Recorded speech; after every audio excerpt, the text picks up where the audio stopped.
Hi there. Welcome to Cent. Today we're going to be talking about new income streams. My name is Boomy Tokan. For those of us who may not know me, I am the facilitator for the Cent organization, which is Social Enterprise Network, Thorock.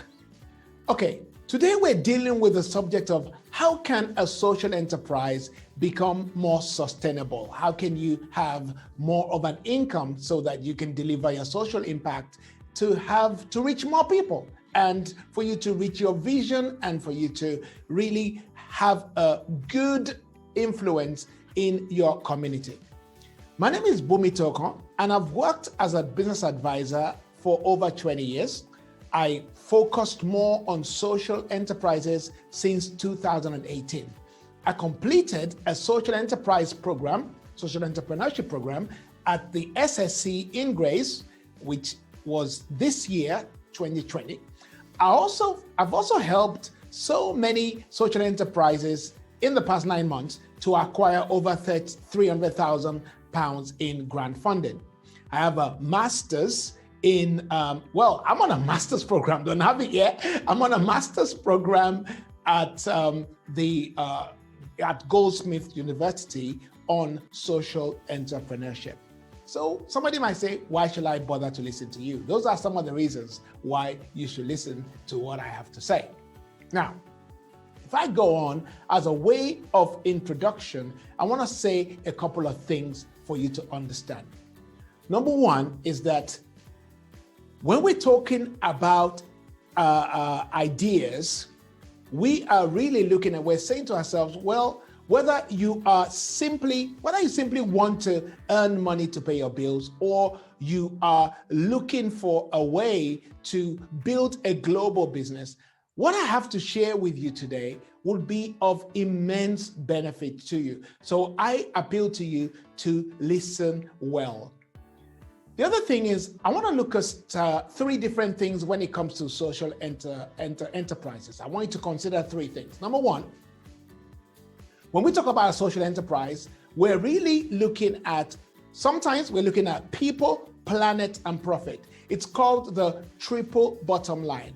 Okay, somebody who has an organization that's a social enterprise, they will look after their people. They'll also look after the planet, and they would ensure that they are making some profit. The second thing I want you to consider is the tension between, and it's the right tension. It says right mission, right money. It's the correct tension between delivering your social impact, as is your mission, and also making money. There's a tension right there. Sometimes you may find yourself delivering more social impact than you're making money, but you want to get into the balance where you are making enough money to deliver your social impact. The third thing I want you to think about is this 3-letter word, or 3 words called not-for-profit. I have a problem with the non-for-profit word, because really, when you talk about non-for-profit, it's almost as though you are not allowed to make a profit. But that's not the point.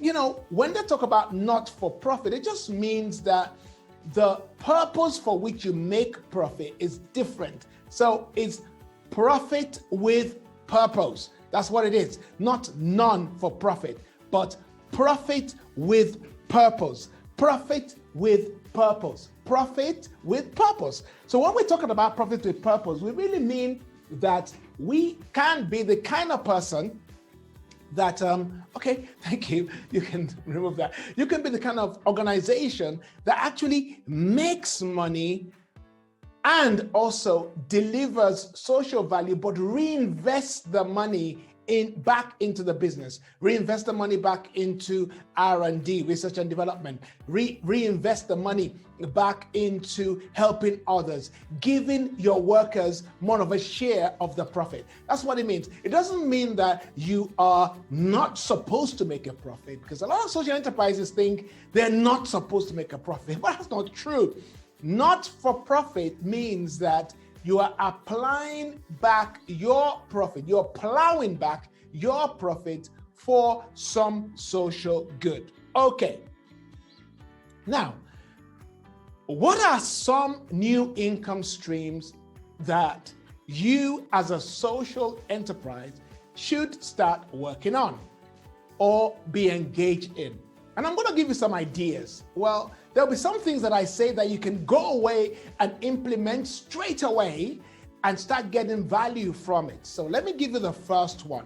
Number one, when we talk about how you can increase your profit, it's all about asking people this sentence. Always have this sentence on your tongue. What is your budget? What is your budget? Listen, look at this diagram here. It's got budget, it's got money, and it's got a calculator, and of course, a cup of coffee, which I like coffee. So it's about asking, what is your budget? Why do I say that? Now, if you come back to me, you will notice that many social enterprises work with other social enterprises. So if you're delivering a social action for another social enterprise, it is probable, especially the bigger they are, the more what I'm going to say applies. It is more probable that they have received some funding or they have earmarked a certain amount of money for the activities that you can deliver. Let me give an example that I'm talking about. So let's say an organization, you as an organization, you provide activities for the disabled. Now, let's say you're working with an organization that looks after disabled people, and you get in touch with them and they say, oh, well, what you are offering seems great. We think our beneficiaries will really like it. Can you come and deliver a half day or 1 day or 2 day workshop for the disabled people in our organization? And you go, wow, those people asked me to come and deliver. And you just go there without asking, what is your budget? Now, they probably have funding that your activities is going to be like a tick box for them, because they will be able to say, oh, well, we delivered this activity, but they've been paid for it. And there's no reason why some of that money at least should come your way. But if you do not ask this question, what is your budget? You end up delivering your activities for nothing. And many times you don't need to do that. You just don't need to do it like that. Simply asking somebody, what is your budget, will inform the person that actually, you know what, we can give you some money. We can pay towards your cost. Even if they're not going to pay for the, they're going to give you all the money you requested for or you think you should have, perhaps they'll pay towards the costs of you coming there and spending your time. So, number one, this can change your finance almost overnight. Always ask, what is your budget? Now, number two, create broad packages for your services and products. Look at what it says. Create broad packages for your services and products. All right, we won't do that again. So create broad packages for your services and products. Now, what do I mean by that? I mean, create, if you come back to me, you'll see what I mean. Create free packages, but also create a high-end package as well. So you're going from free to high-end packages. Well, let me tell you something. Some people will not employ you to deliver a service if you're not charging a corresponding amount to it, because they think you probably don't know what you're doing because you're not charging for it, or you're charging too little. So create a free package. You might offer a 15 minutes free consulting, or a 15 minutes free trial, or a half an hour trial, whatever it is. That's free. That could be one entry, but you also have a middle package and then a high-end package. It just depends on what you're offering. Some of the things that we do when we help people to create business plans and to create business models and help them to raise money, either a loan, a third sector loan, or grants. Well, we charge for doing those services. And some people we help for free. And some others we charge at the high end because we're helping them to raise millions of pounds. So you gotta have those broad packages. And I think when I was thinking about this, I was saying to myself, you know what? We just need to have that, because if we don't, we're gonna miss out on people who can pay us. So when I come to look at your business model, I've got to find in your business model that you have maybe free packages, and then you have some paid packages in increments to the top end package. You've got to have a top end package because of the 80-20 rule.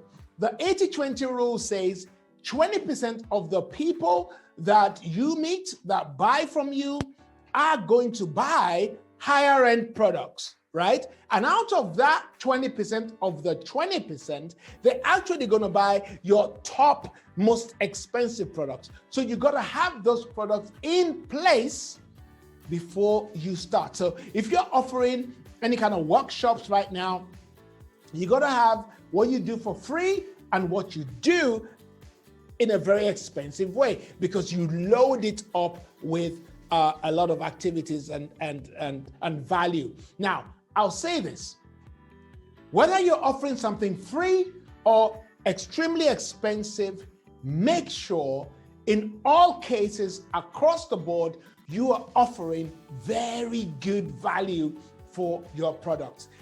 Somebody's got to come in to you for free, and they're going to be going away thinking, my goodness, I would have paid so much for that. Whoa, that was really great. I'm so clear in what I want, or I enjoyed that activity so much and everybody enjoyed it and we're just so happy. That's got to be the case. It's important that you add value to what you're doing, immense value. Okay, that's the second thing you need to do. So number one, we talked about always. Let's look at it. What did we say first? We say, well, always ask what is your budget. And secondly, also, you must create broad packages for your services and products. Right. Number three, what's the third thing you need to do that can increase your income as a social enterprise? Let's look at that word again. I like it because it's in red. Take a look at it. It's in red. It says, ask for donations. Ask for donations. If somebody is not paying, even some of the packages you're offering for free, maybe you could choose to. You don't have to, but you could choose to ask for donations.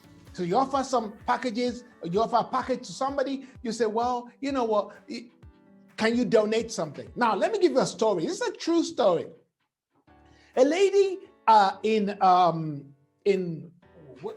where's that place again? Tilbury. A lady in Tilbury was offering sewing to particular women so that they can actually learn the skills and use the tailoring skills to either make dresses or repair clothing and then make money that way. So these women were coming to this workshop, and this woman, she was paying the rent for the workshop. She had bought the machines with her money. She was paying the electricity bill. She was paying for a phone.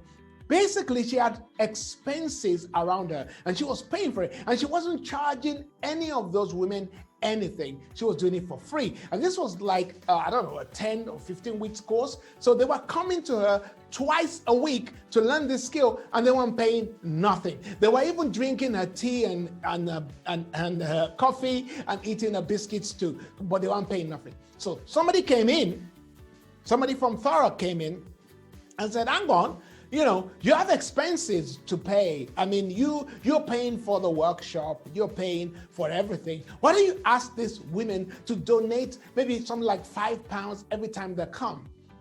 Right. And she said, okay, she'll ask. And she asked the women, and they were all excited to give her the £5 every time they came. They were coming twice a week. So twice a week, if she had 10 women there, twice a week, she was getting £100 every single week, because all of them were paying £10 each every week they came. And they were glad to pay. And they said to her, we really appreciate what you've been doing. And we've been thinking about how we can give back to you. So we're so happy that you are asking us to contribute, to donate towards your expenses. We'll gladly do it.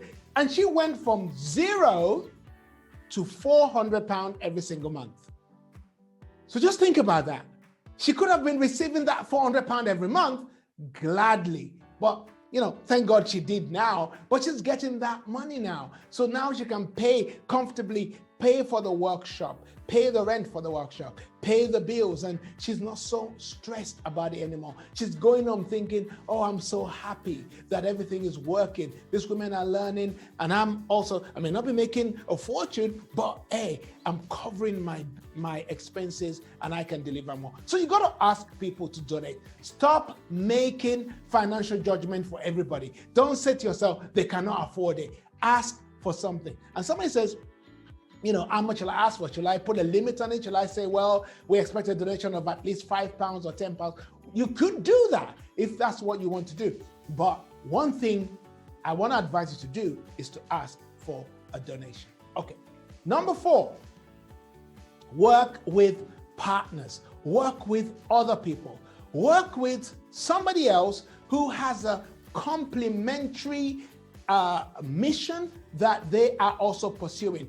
So we'll give an example. Maybe you are delivering advocacy for children with special needs. So you're also working with somebody, you're partnering up with somebody who delivers parenting for special needs. 2 different things, right? But same person. The parent who needs advocacy for their special needs child also needs to learn how they can better parent their child. So you can join forces together. Actually, you can write bids together for a particular project. Do you know that funders prefer if you come in with another party than if you come by yourself? Especially if you're applying for large amounts of money and you don't have the turnover to justify it. Well, I'll give you a secret.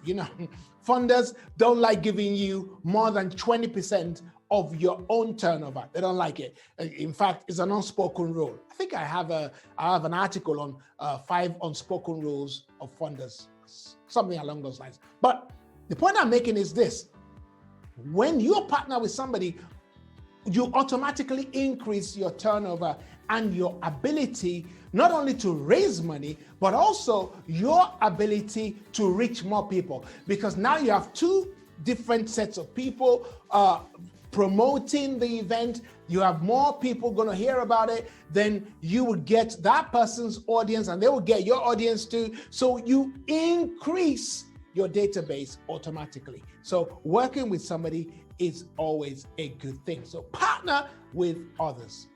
Number 5, I love this one. This is selling to businesses. Now, many social enterprises are not even thinking about this, but you need to think about it. This sell to businesses is a brainchild of SE UK, Social Enterprise UK, which is a association, a body of that helps social enterprises in the UK.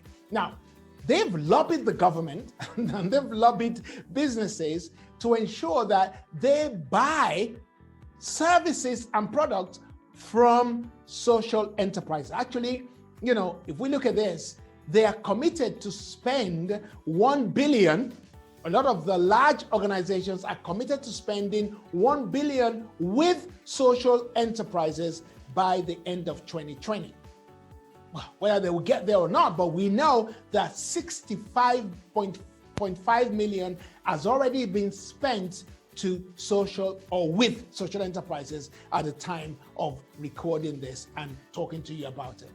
Therefore, what should you be doing? Well, a lot of the services that you have, at least some of them, or you could create a service that you can offer to businesses, and they'll gladly buy it. They will gladly pay for it. Why? Because you can use your ability to deliver a social mission alongside delivering excellent value, and they are more interested in that. So you're talking to Barclays and you say, well, if we come in and deliver how to work better at home or increasing productivity, then the money you pay us, we're also using some of that money to buy water for people who have poor sanitation, or we're using it to help the homeless, or we're using some of the money we make to help the single parent, or so you are telling them that your dollar goes to help change the world. Who doesn't want to change the world? So that's an opportunity for you and me. We need to create products that we can deliver to businesses. All right. Number 6, and I'm going to go through this very quickly. Number 6 is having trustees who can add value. You want trustees who can add value to your organization. You don't want trustees who, don't really bring in anything. They don't bring anything to the table. You want trustees who have connections, that they can connect you to places that you don't know. Okay, we might talk a little bit about that at some other point. But I'm going to go to number 7. Number 7, write a book. This is probably one of my favorites, As I said this, somebody went online to check me and said, "Oh, Boomy, you've written so many books." And I'm like, okay, I know. But here's the deal. I want every one of you who is watching this right now, who is online right now, I want you to create expert content. Let me tell you something. Anybody that has a book, that person is automatically seen as the expert. So why can't that person be you? No matter what you're delivering, maybe you're delivering mental health projects to the elderly, or you're delivering mental health projects to young people, or you're delivering projects to females or projects to male, whatever it is, you can write a book about it. And in January 2021, hopefully, by God's grace, I'm going to be delivering a full package on how to write your first book. So look forward to that. But hey, it doesn't take long to write a book. And I'm not talking about writing a 300-page book. I'm talking about maybe sometimes even a 50-page book is enough for you to be seen as the expert. The person who writes the book is the expert. That's how people view you. They go, "Oh, you're an author. Oh, that's nice." It means they're looking at you and thinking, wow, they have more credibility than somebody else who doesn't have a book. Okay? And when you have a book, it opens you for new opportunities. You can make money from writing your books, and it gives you, like I said earlier, a greater level of credibility. So you got to think about writing a book, and come on that course. When we talk about it in January 2021, we'll teach you how to write your first book. 2 more. Number 8 is personal development. I like this word, personal development. Every time I think about this, I think about something I read a while ago that says the average CEO in America, they read 66 books a year, but the average person reads less than a book a year. So you're going to say, hang on a minute, the average CEO is reading 66 books, which is more than a book a week, and the average person is just reading, less than a book. Well, what's the average income of an average CEO? So that's got to be in the millions, right? What's the average income of someone else? Well, that's going to be really small. So the books you read, you got to read the book. If you're a social entrepreneur, you got to read the book by Muhammad Yunus, the Grameen Bank. You got to read that. That's like a no-brainer. You've got to read books like the Fortune at the bottom of the hip. You gotta read those books. You gotta read books about management, books about leadership, books about sales. Yeah, books about sales. You gotta read those kind of books. Personal development is part of it. You gotta have a mentor, somebody you see a lot of times, like once a month. You go visit your mentor. You gotta have a chat with, Neil Woodbridge is my mentor, and I go to see him. And when I come out of a meeting with Neil, I'm buzzing with ideas. Or maybe I talk to Michelle. I'm buzzing with ideas because these people help me to think differently. So having a mentor is key to your personal development. Also, reading books around emotional intelligence. Daniel Goleman is an important author. You should read his content. It will tell you a lot about emotional intelligence. Very important. Now, number 9, this is where we stop. Number 9, create online products to reach the world. Create online products to reach the world. Whether it is about having a YouTube page, or it's about having a Facebook page where you run a Facebook Live or whatever, you go put your products on Udemy or Thinkific or Coursera, those kinds of online training platforms. You got to have online products, because online products brings you in more money. You never know when that product is going to go viral. Or perhaps you have a YouTube page and you're putting in there a lot of YouTube videos, 1 a week, 2 a week, or whatever on your subject. You never know when you're going to acquire so many subscribers that your YouTube channel is now ready to be monetized. Or you could monetize also on Facebook. And I'm working on that, but I know that definitely having your products on platforms like Udemy has got to be a key thing for you to do. So now, if you have any questions or you want to reach me, here is our number. It's a UK number, 07932394620, admin at the School of Social Sustainability.org, and you can get in touch with us there. If you have any questions, you can put it in the description box below, or if you have any feedback, which I'm sure you have any feedback, which one of these are you going to do? Let me know. Write it in the box below. Are you going to follow? If we go back on it, we go look at it, we can say to ourselves, what are some of the opportunities we've talked about today? Number 1, asking people, what's your budget? Are you going to start doing that? Are you going to create broad packages? I really implore you to start today. Are you going to do that? Are you going to be asking for donations now? Are you going to have partners that you're working with? Are you going to sell to businesses via the Buy Social? Or are you going to have better trustees that can add value to what you're doing? Or perhaps you're going to decide to start writing a book, or you're going to wait till January when we talk together.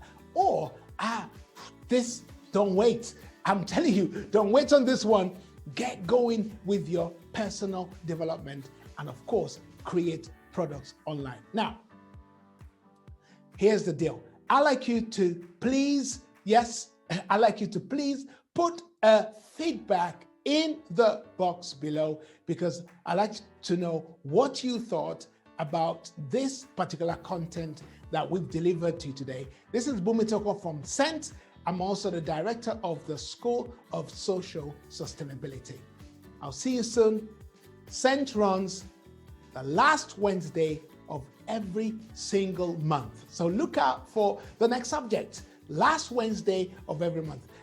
This month, we have Michelle, who is going to be talking to us about how to become a better facilitator. Michelle is awesome when it comes to being a facilitator. So make sure you tune in as we go online at the end of the last Wednesday of every single month. And remember, January 2021, we're going to be looking at the how to write your first book. And in December, because we're talking about this now in October, November, in December.